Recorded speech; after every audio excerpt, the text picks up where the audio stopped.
Bago tayo magsimula, gusto ko munang pasalamatan kayong lahat sa patuloy ninyong suporta. Tunay pong nakakataba ng puso ang inyong walang sawang panunood at pagtangkilik sa ating munting channel. Parang isang pulbera na handang sumabog anumang sandali. Kailangan pa nila ng oras upang obserbahan at gumawa ng hakbang, pero ang anak niya ay isang hanggal na siyang pumukaw sa galit nito. Tinanong ni Chunang, ang kapitan ng Gintong Kabalyerya, tinawag ba niya ito? Sa kanyang palagay, ginawa ba ito ng pinuno ng maliit na palasyo nang nauunawaan niya ang kasalukuyang sitwasyon nila? Napansin niya na isa itong lalaking may matigas na disposisyon. Mahirap hulaan kung ano talaga ang motibo nito. Naisip ni Saman na kakaiba pa rin ang lahat.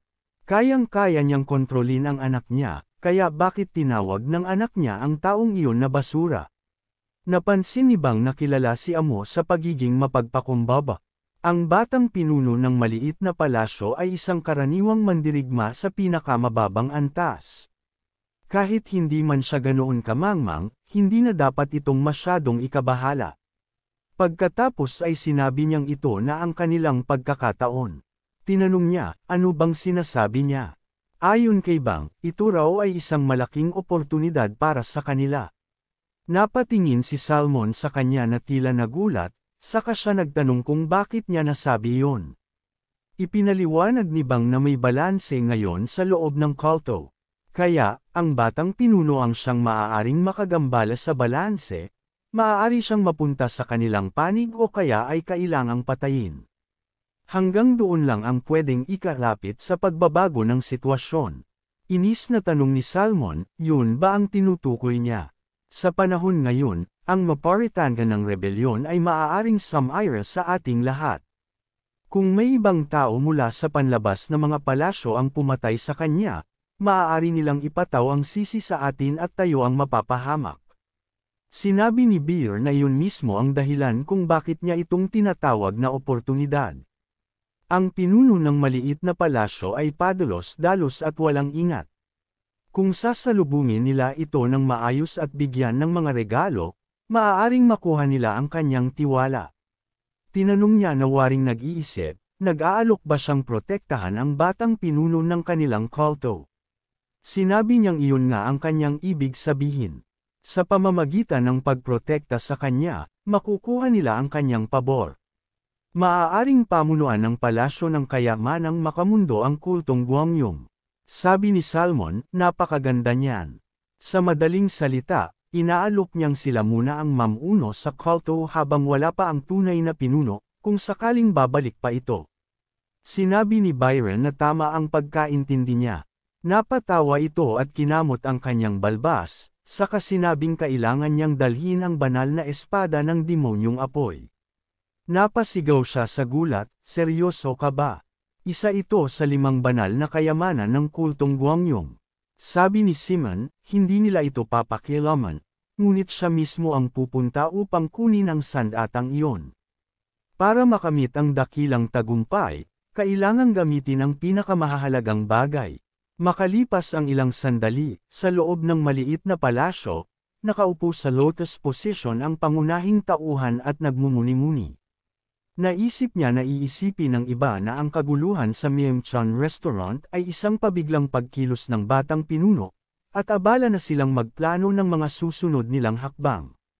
Kung kailangan niyang ipagpatuloy ang kanyang buhay sa katawan na ito, mas mabuti nang siya na mismo ang magpatakbo ng kulto at dalhin ang kapayapaan sa gitnang kapatagan. Dahil dito, ang palasyo ng kayamanang makamundo ang pinakamainam na unang target. Para maisakatuparan ang kanyang mga plano, kailangan niya ng suportang pinansyal. Sinubukan niyang huwag pansinin ang mga sagabal na ingay habang iniisip niyang ang problema niya ngayon ay ang kakulangan ng sapat na lakas. Hindi niya kakayanin ang lahat ng pagsubok ng mag-isa. Kailangan niyang makahanap ng mga taong hindi kasapi ng alinmang hukbo. Ang tanging mandirigma sa ilalim ng bubong ng maliit na palasyo ng Mung ay ang kanyang lingkod. Sa sandaling iyon, bumukas ang pinto at naalala siya ng pangunahing tauhan. Napasigaw siya sa inis. Paanong nakakayang matulog ng payapa matapos ang nangyari? Ngunit itinuro ni Alta na siya ay nagmumuni-muni, hindi natutulog. Napasigaw si Yulek, kailan pa niya ginagawa ito. Napakunot noo siya at sinabing napakagandang oras naman ang kanyang pinili para dito. Sigaw ni Yulek, dapat ay mabilis siyang pumunta sa palasyo ng kayamanang makamundo at sabihing biro lang ang lahat. Malalagay siya sa panganib kung hindi siya magmadali. Sinabi ng pangunahing tauhan na seryoso siya, at inakala nitong nagbibiro lang siya. Muli siyang napasigaw sa inis. Gusto mo ba talagang mabilanggo muli sa mga pasilyo ng 10,000 demonyo? Bakit kailangang galitin ang 7 panig na palasyo habang wala ang pinuno ng kulto? Itinuro ng pangunahing tauhan na nasaktan ang kanyang lingkod at pinahahalagahan niya ang kanyang mga tao. Napahiya si Yulek, pagkatapos ay napagtanto ang sitwasyon at napasigaw. Siya ang nagtulak sa kanya. Sabi ng pangunahing tauhan, MC, na hindi niya ito kayang pasalamatan. May mas mahalagang bagay ngayon. Maaari ba niyang dalhin ang talaan kung saan nakasulat ang buong hirarkiya ng kultong Gwanghyung? Napatanong ito sa gulat, bakit niya ito kailangan ngayon? Kaya naman niyang kunin, pero kailangan ba talaga ito agad-agad? Sabi ni Chuno, kailangan niya itong dalhin ngayon na. Kailangan niyang malaman kung sino ang pwede niyang kontakan upang mapuno ang maliit na palasyo ng mga taong kailangan niya. Nagtanong si Yulek na litong-lito, ano bang sinasabi niya? Tinanong siya ng MC habang itinulak, bakit andito ka pa? Kailangan mo akong dalhin doon. Tinanong niya kung ano ang gusto nitong punuin. Itinuro ng MC ang mga bahay sa palasyo, May 11th bakanteng bahay doon, hindi pa kasama ang kanya. Napasigaw si Yulek sa gulat, bakit bigla mo namang naisip ang gawin ito? Sigurado ka bang hindi ka nabagok? Masayang napansin ng MC na masyadong tahimik dito, kahit pa ito ang tirahan ng batang pinuno, at sinabi pa niyang nababagot din siya, hindi ba? Galit na galit si Yulek at sumigaw, kahapon lang ay pinukaw mo ang palasyo ng kayamanang makamundo, at ngayon ito naman ang gusto mong gawin. Ganito ka ba magtampo? Hindi mo dapat siya binabalewala. Napangiti si Chuno at sinabing inaasahan niyang magwawala ang iba. Sinabi niyang hindi ito isang bagay na dapat balewalain. Maaaring balewalain nila si Amu, pero kung makialam siya sa mga tao ng maliit na palasyo, tiyak na hindi siya tatantanan ng 7 panig na palasyo at ng konseho ng matatanda. Masyado itong mapanganib. Tinanong ng MC ang lingkod, sino ka ba? Napasigaw si Yulek sa inis, talaga bang mahalaga yan ngayon? Kailan mo naman balak manggulo ulit sa kulto? Kalma lang na sinabi ng MC, tatanungin ulit kita. Sino ka ba? Sagot nito na may gulat sa mukha, ako ang pinuno ng maliit na palasyo. Tinanong ng MC kung kailangan pa ba ng ibang dahilan. Napaisip si Yulek at sinabing, wala nang kailangan pang ibang dahilan. Huminga ng malalim ang MC at ngumiti, umalis na tayo. Sa inis na tono, sinabi nitong isa itong sumpa. Napansin naman ng kanyang lingkod na dapat siyang magpalat ng damit. Hindi na nila kailangang makaakit pa ng hindi kailangang atensyon sa lungsod, at dapat ay magsuot siya ng itim na sombrero. Tinanong ni Chonso kung iyon lang ba ang damit niya. Sabi ni Ok, gusto raw niya ang kulay na itim. Nagpalit ng damit ang MC, tumingin sa salamin at masayang sinabi na maganda naman ang ayos niya. Makalipas ang kaunting sandali, sa isang kalsadang may ilaw sa gabi sa lungsod, tinanong ng MC kung ito ba ang night market. Sabi ni Yeltax, nagkakamali siya. Dapat alam na niya, kung nasaan sila ngayon, nasa gitna sila ng napakaraming magagarbong bundok. Kahit hindi niya ito binibilang, totoo ngang tila walang katapusan ang mga taluktok. Nakatira ang mga kasapi ng kulto sa 7 lang sa mga bundok na iyon. Ang palasyo ng pinuno ng kulto ng Gwanghyung at ang maliit na palasyo ng Mung ay nasa pinakamataas na bundok, ang taluktok ng araw, nasakam na sumisipsip ng maraming sinag ng araw. Pagkatapos, mayroon pang taluktok ng buwan, apoy, tubig, kahoy, bakal, at lupa. Sa taluktok ng araw, nandoon ang lahat. Kuntento na ang pinuno sa kung anong mayroon siya. Pero sa ibang palasyo, hindi ganoon kasaya ang mga bagay. Karamihan sa kanila ay kailangang pumunta sa pamilihan dito sa taluktok ng tubig. May mga pumupunta tuwing gabi, may tuwing umaga, at may tuwing hating gabi. Kaya naman, palaging bukas ang pamilihan. Kaya't masasabing isa itong 24 na oras na palengke. Naisip ng MC na wala siyang kaalam-alam na kailangang tiisin ng mga kasapi ng kulto ang ganito. Mahirap ito lalo na sa mga hindi marunong ng martial arts. Tinanong ni Chuno kung bakit hindi na lang sila bumaba ng bundok para bumili.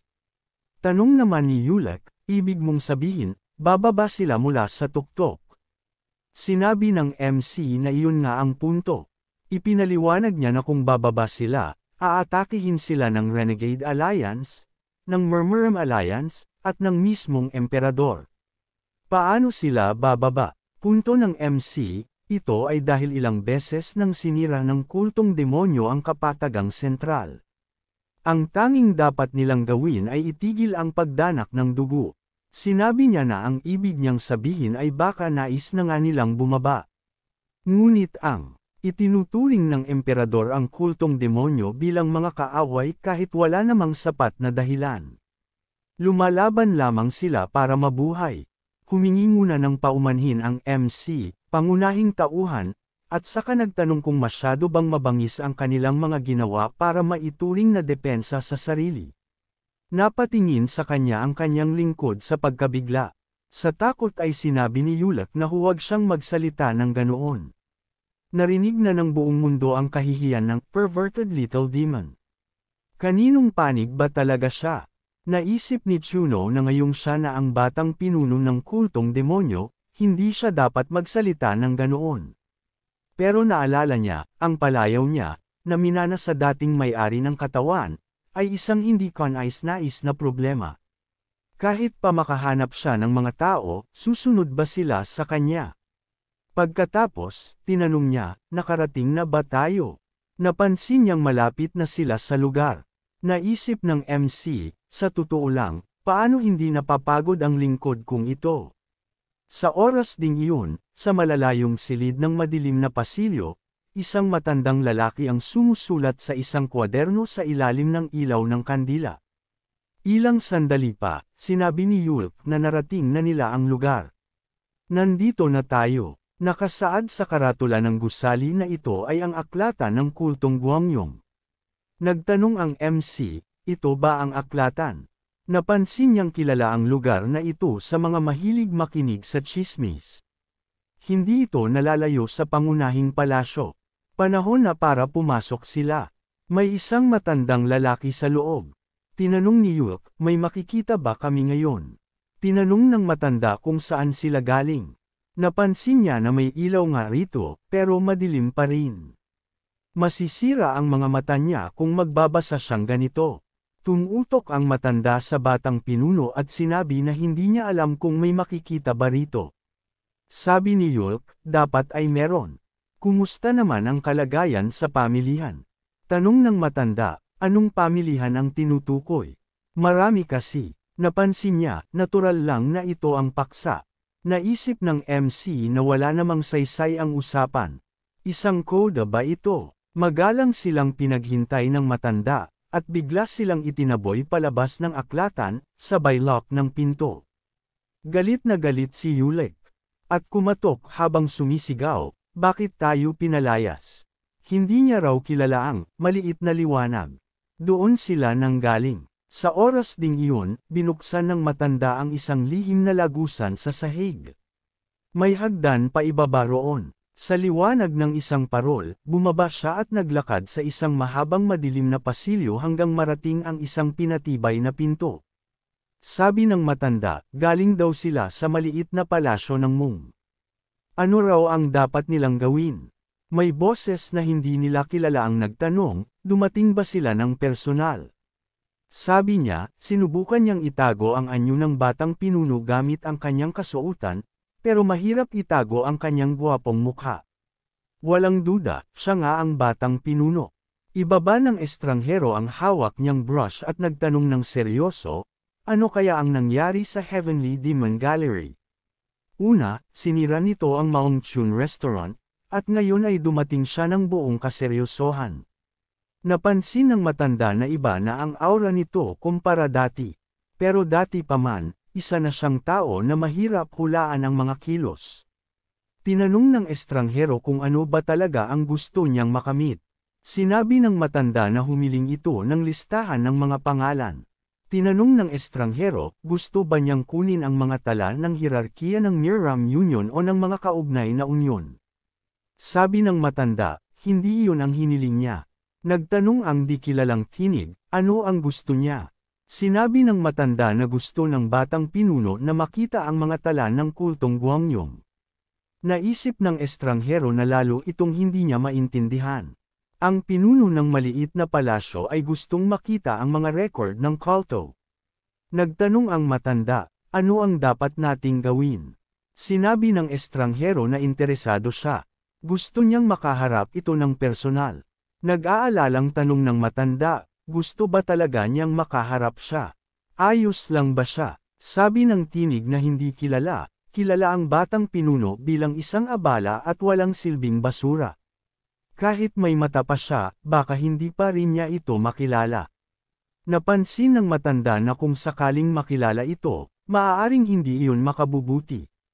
Pero sinabi rin niya na baka mas mabuti pa nga iyon. Kung may kakayahan pa ang batang pinuno, maaari nilang gamitin iyon para sa sarili nilang kapakinabangan. Sinabi ng matanda na naintindihan na niya ang lahat. At pagkatapos umalis ng estranghero, sinabi nito na, ang pinuno ng maliit na palasyo ay nasa bingit ng kanyang bulok na buhay, o maaaring may ibang ibig sabihin iyon. Makalipas ang kaunting sandali, sa may pasukan ng aklatan ng kulto, binuksan ng matandang lalaki ang mga pintuan. Sa loob ng silid, nagtanong si Yulk na may pagtataka, ibig bang sabihin nito na naintindihan niya talaga ito? Bakit niya pa ginawa iyon kung gayon? Pagkatapos nito, nagsimula silang bumaba sa lihim na hagdan.